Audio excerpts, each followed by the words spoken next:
Olá, você que nos acompanha na plataforma Gonçalves Dias, eu sou a professora Josefina Oliveira, professora de língua portuguesa. Estou aqui mais uma vez no nosso projeto A Prova Mais Enem dos Concursos, que é uma iniciativa do governo do estado do Maranhão para você que vai fazer o concurso nacional. Você está interessado em gabaritar a sua prova, então este vídeo é para você. Hoje nós vamos conversar, vamos ter uma noção básica de um dos conteúdos complexos da nossa língua, que é o conteúdo de verbo. Nós vamos ter uma noção semântica do verbo, numa referência de preocupação com questões que possam aparecer. Nós estamos trabalhando a parte de morfossintaxe. O que é a morfossintaxe? É a associação da função morfológica e sintática.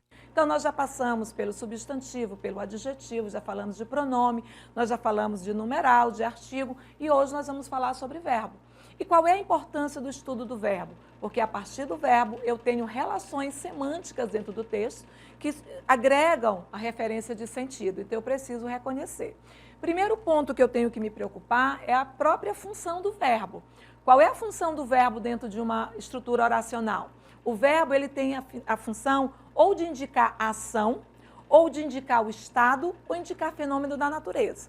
Vamos colocar fenômeno da natureza dentro de ação, ação da natureza. Então, para nós, basicamente, o verbo ele vai indicar ação, vai indicar estado, certo? Isso é importante porque se indicar ação, eu vou fazer uma classificação desse verbo como transitivo ou intransitivo. Agora, se ele indicar estado, aí eu sei que esse verbo é um verbo de ligação. Tá? É importante eu saber isso porque, dependendo dessa classificação, eu vou ter as informações naquela estrutura oracional. Quando a gente pensa no verbo, a gente pensa também que ele é uma classe variável, é uma classe de palavra variável. Variável significa dizer que ele flexiona. Ele flexiona em quê? Ele flexiona em modo, ele flexiona em pessoa, ele flexiona em tempo e ele flexiona em número. Certo? Na referência, número e pessoa, modo e tempo, certo? O que seria esse número? Singular e plural. Eu tenho uma forma de verbo para o singular, uma forma de verbo para o plural. Pessoa, as mesmas pessoas do discurso. Primeira pessoa, eu que falo. Segunda pessoa, tu com quem eu falo. Terceira pessoa, ele de quem se fala. Então, você tem a referência das pessoas do discurso. Temos os modos verbais, o modo indicativo, o modo subjuntivo e o modo imperativo. E temos os tempos verbais, presente, passado e futuro, certo? Essas noções básicas de verbo, elas são importantes porque elas nos ajudam a entender as informações dentro do texto. Então, por exemplo, dentro da variação de modo, qual é a preocupação que eu quero que vocês tenham?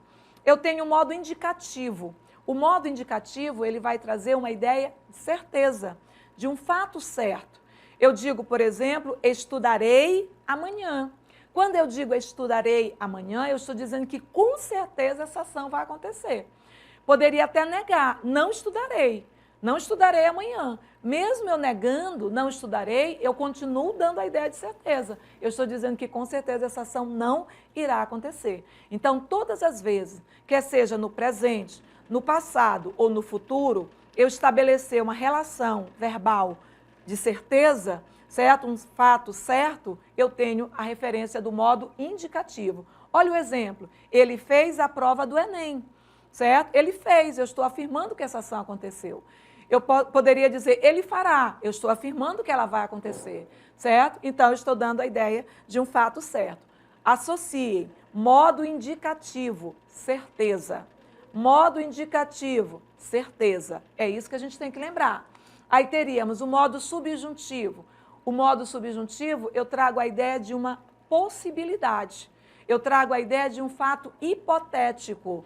Eu trago uma ideia de um fato possível e não certo, garantido, certo? Um fato incerto. Olha o exemplo. Talvez ele faça a prova do Enem. Talvez, certo? Eu não estou dando a referência de que com certeza ele vai fazer. Talvez ele faça, pode ser que ele não faça. Então, eu tenho a referência do subjuntivo.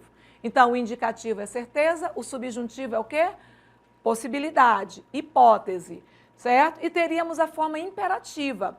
O imperativo, ele traz a ideia de ordem, pedido, súplica, conselho.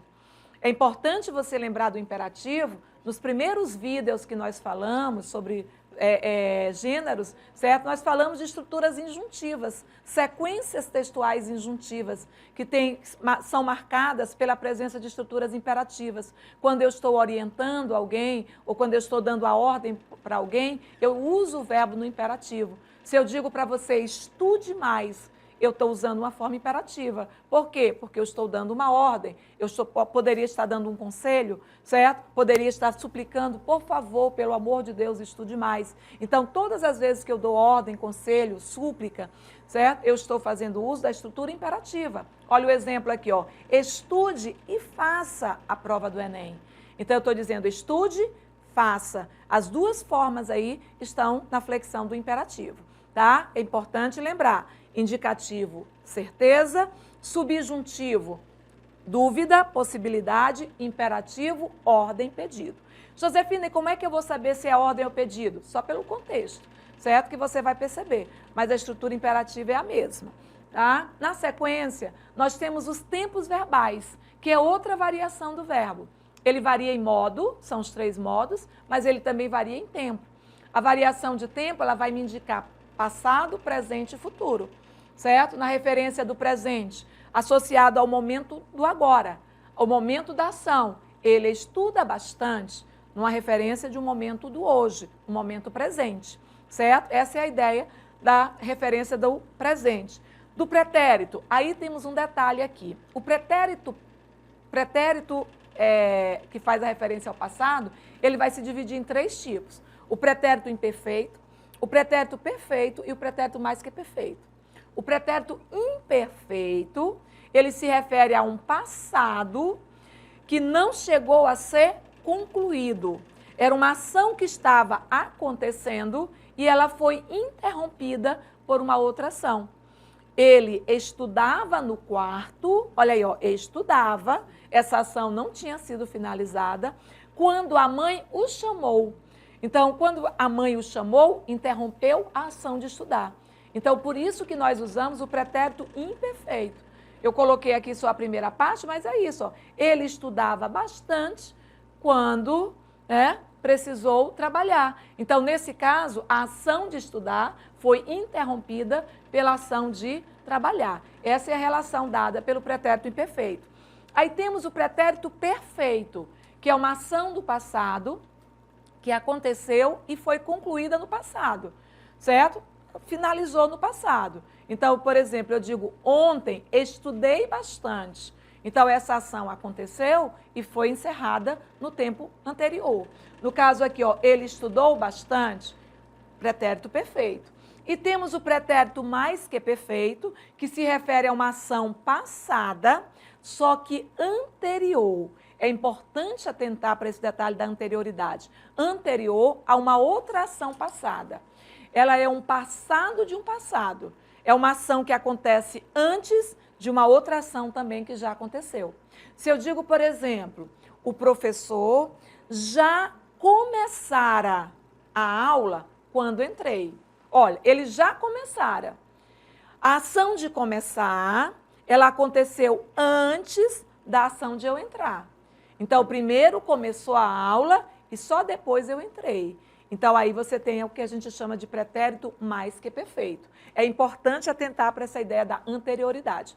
Entre os tempos verbais, geralmente eles exploram muito o modo, indicativo, subjuntivo e imperativo. Mas quando eles exploram o tempo, eles gostam muito de explorar o pretérito mais que perfeito, exatamente por isso, por essa ideia da anterioridade do tempo verbal. Importante vocês associarem. Aí nós temos o futuro do presente, que se refere a uma ação posterior ao agora. Viajarei amanhã, quer dizer, uma ação que vai acontecer no momento depois do agora que eu estou falando. Com certeza. Poderia até negar, não viajarei amanhã. Eu também estou associando um tempo futuro, certo? Dentro de uma ação que eu estou negando o acontecimento dessa ação, certo? E temos o futuro do pretérito. O futuro do pretérito tem um detalhe. Ele é uma ação futura que aconteceria, só que ele vai ser impedido por uma ação pretérita. Por isso que ele é chamado de futuro do pretérito.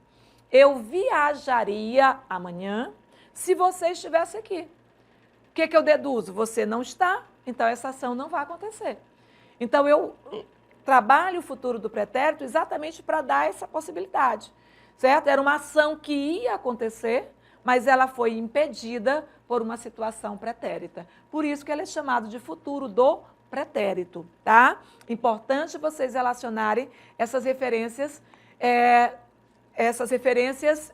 conceituais, tanto de modo quanto de tempo, certo? Saber quando é cada modo, saber o que representa cada tempo. Porque hoje é o valor semântico dessas flexões que realmente cai. Eles não vão pedir para você flexionar um verbo, para você dizer exatamente se a flexão do verbo está certa ou errada, se houve uma questão ortográfica na grafia daquele, na flexão daquele verbo, na conjugação daquele verbo. Praticamente eles não exigem isso. Eles vão pedir para você verificar dentro do contexto o sentido que determinado modo ou determinado tempo verbal traz ali na relação semântica, tá? E aqui nós temos um exemplo disso. O fragmento diz assim, ó, o pai havia partido sem deixar nenhum recado ao filho, o que deixou sua mãe extremamente preocupada. Aqui é o fragmento, certo? Aí ele diz assim, ó, considerando o que está dito no enunciado acima, assinale a alternativa que contém uma afirmação falsa. Entendam que ele quer a que está indevida, certo? E não a que está correta. Então, a primeira afirmativa ele diz assim, ó, as formas verbais havia partido e deixou expressa ações simultâneas. São ações ao mesmo tempo. Olha aí, ó, o pai havia partido sem deixar nenhum recado ao filho, o que deixou sua mãe preocupada. No mesmo momento que ele parte, a mãe fica preocupada? Ou primeiro ele parte e depois a mãe fica preocupada? Estaríamos associando ideias simultâneas, certo? Ou então uma ideia está anterior à outra. Né? Na referência aqui, o que nós associamos é que primeiro acontece a partida do pai para depois a mãe ficar preocupada, certo? E não ao mesmo tempo. Então, não temos a ideia da simultaneidade. Se não temos a ideia da simultaneidade, certo? Já é a letra A que ele quer, porque ele quer a falsa. Mas vamos ver as outras. A letra B, ele diz assim, a forma verbal havia partido expressa uma ação anterior à forma verbal deixou. Exatamente, certo? Então, primeiro o pai vai partir para depois a mãe ficar preocupada. Então, a ideia dada realmente é de anterioridade. Certo? Então, a letra B está correta, tá? Mas ele quer incorreta a letra A. A letra C, o enunciado é composto por duas orações que encerram uma relação de causa e consequência. Qual é a causa? A partida do pai. Qual é a consequência? A preocupação da mãe. Então, eu tenho causa e eu tenho consequência. Então, verdadeiro o que está dito aqui, certo? Associando aqui da letra C de casa. A letra D, a forma verbal havia partido pode ser substituída por partira, que é o mais que perfeito, certo? Sem que, com isso, haja prejuízo de significado. Lembram que eu disse que o mais que perfeito indica a ideia de anterioridade? E se está indicando a ideia de anterioridade, eu posso usar o partira, manteria o sentido. O havia partido é o que a gente chama de um tempo composto, por causa do verbo auxiliar. Quando eu coloco partira, eu coloco a forma simples do verbo, certo? Uma é forma composta e outra é forma simples. Então, elas são equivalentes. Está verdadeira a letra D. E a letra E, há no enunciado uma ambiguidade gerada pela locução sua mãe. O que ele está dizendo? Ele está dizendo assim, ó, o pai havia partido sem deixar nenhum recado ao filho, o que deixou sua mãe extremamente preocupada. Esse sua é um pronome possessivo. Nós já vimos pronomes, certo? Esse possessivo, ele gera ambiguidade. Onde está a ambiguidade? Eu não sei de quem é a mãe. A mãe é do pai, a mãe é do filho ou do Espírito Santo? Aqui não dá para dizer, não dá para afirmar, né? Eu tenho dois referentes para esse possessivo. Tanto eu poderia pensar que a mãe do pai, ou seja, a avó do garoto, certo? Como poderia ser a mãe do filho, ou seja, a esposa do pai, certo? Então, eu tenho, de fato, uma ambiguidade, que é o que ele está colocando aqui na letra E. Todas estão corretas, exceto a letra A, que está dizendo que são ações simultâneas e não são. Josefina, eu não sei o que são ações simultâneas. São ações que acontecem ao mesmo tempo. Se eu dissesse, por exemplo, o professor começou a aula quando eu entrei, eu tenho simultaneidade. Quer dizer, no mesmo momento que ele começa, eu entro. Aí as duas ações acontecem ao mesmo tempo. Diferente quando eu digo, o professor já começar a aula quando eu entrei. Aí eu não tenho simultaneidade, eu tenho anterioridade. Primeiro ele começa para depois eu entrar, certo? Então, nesse caso aí, você tem que perceber. E assim, não tem regrinha, essa situação não é de regra, certo? Isso aí é lógica, é associação de sentido dentro do contexto, é interpretação. Então, às vezes, as questões vão exigir isso de vocês, que vocês atentem para o detalhe do sentido, da relação semântica estabelecida pelo tempo do verbo, pelo modo do verbo, mas é importante que você saiba que o modo, que o verbo, né, ele pode trazer essas informações dentro do texto. Essa próxima questão, ela é uma questão que envolve formação de imperativo. Eu aqui não trouxe o detalhamento de formação de imperativo, mas é importante vocês terem uma noção disso. Por quê? A ideia do imperativo é o seguinte, nós temos dois tipos de imperativo, imperativo afirmativo e negativo, certo? Para eu formar o imperativo, eu preciso do presente do subjuntivo. É o mesmo jeito que eu conjugo o presente do subjuntivo. Por exemplo, o imperativo negativo, ele é igualzinho ao presente subjuntivo, só com a partícula negativa, certo? Agora, quando eu tenho o imperativo afirmativo, eu também vou tirar o imperativo afirmativo do presente do subjuntivo, exceto o tu e o vós. O tu é segunda do singular e o vós é segunda do plural. O tu e o vós do afirmativo, eles vêm do presente do indicativo, retirando o S, a desinência S, certo? Então, essa é a formação do imperativo. É mais ou menos assim, o imperativo, ele vem todo do presente do subjuntivo, exceto o tu e o vós, que são as segundas pessoas do imperativo afirmativo, tá? O tu e o vós, certo? Que vem lá do presente do indicativo sem o S, ok? Certo? Josefina, eu ainda não entendi, então, como é que eu posso ver isso? Nós vamos ver nessa questão, porque nós vamos precisar dessa informação que eu terminei de dizer para resolver a questão. Olha o que ele traz. Os versos abaixo são da letra da música Cobra, de Rita Lee e Roberto de Carvalho. Não me cobre ser existente. Cobra de mim que sou serpente. Certo? Então, aqui ele usa não me cobre. Ele está usando o imperativo negativo. No tratamento, você. Não me cobre, você. Né? Se fosse o tu, não seria não me cobre. Seria não me cobres. Se fosse o tratamento tu, teria o S. Não me cobres. Como é o tratamento você, não me cobre. Aí a referência aqui do você. Cobra de mim. Só que agora o cobrar está no imperativo afirmativo. Eu cobro, tu cobras. Tirando o S, fica cobra tu. Aqui o que ele fez? Ele usou o tu na segunda estrutura. Na primeira ele usou você, na segunda ele usou o tu.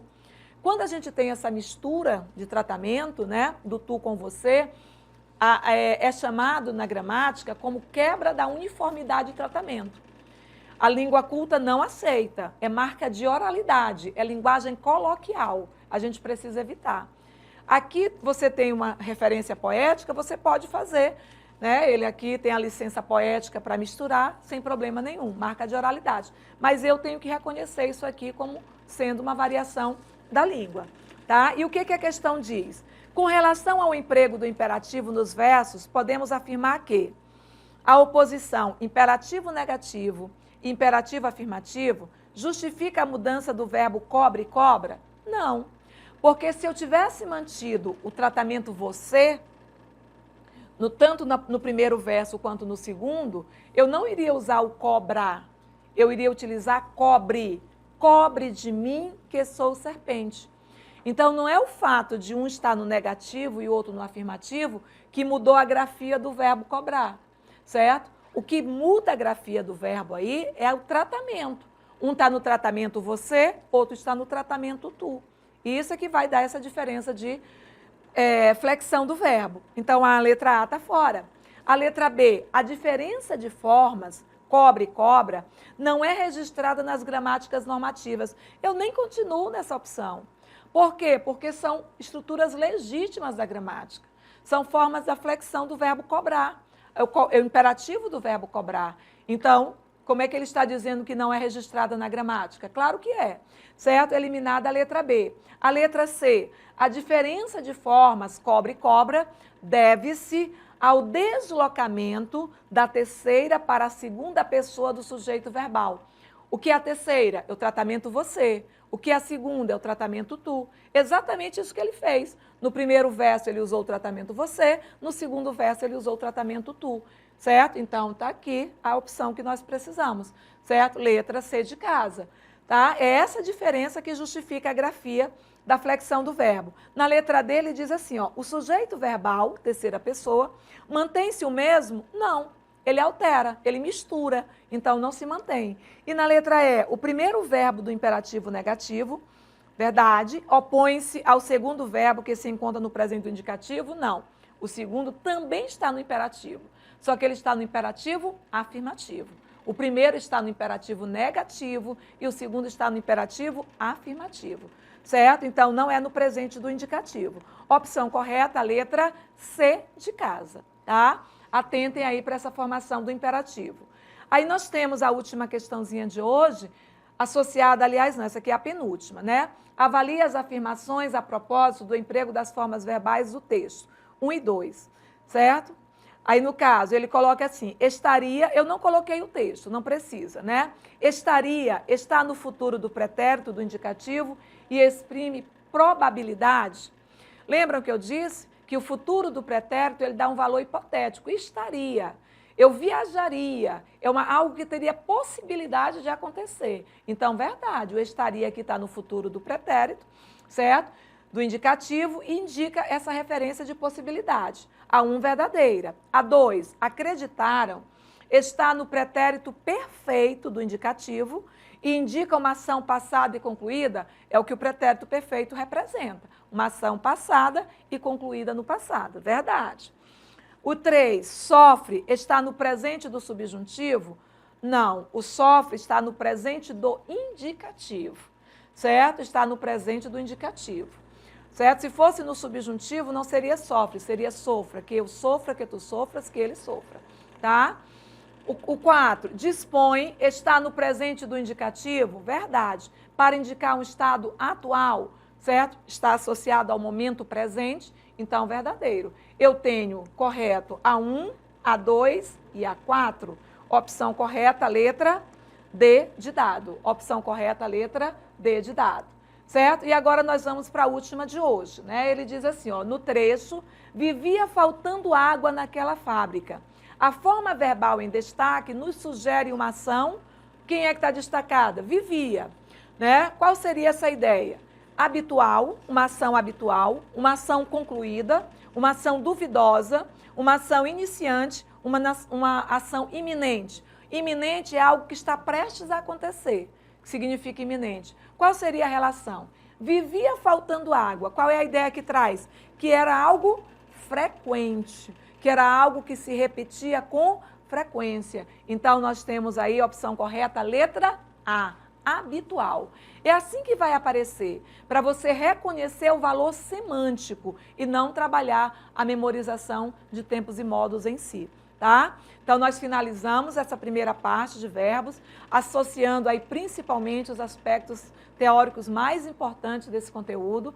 Olhem a apostila de vocês, certo? Vejam aí no QR Code, ou então aí na descrição do vídeo vocês têm o link para acessar a apostila. Na apostila vocês têm a parte teórica, tem questões gabaritadas para vocês praticarem. É importante que pratiquem, para que vocês de fato tenham intimidade com o conteúdo no momento da prova, tá? Continue nos acompanhando, siga aí a plataforma Gonçalves Dias no Instagram, no YouTube, certo? Deixa aí o seu joinha, o seu like, tá? Coloque aí, ative aí o sininho, tá? Mas nos sigam, porque com certeza nós estamos produzindo aqui conteúdos que farão diferença para a sua aprovação. Até o nosso próximo vídeo, fiquem com Deus e um beijo no coração de vocês.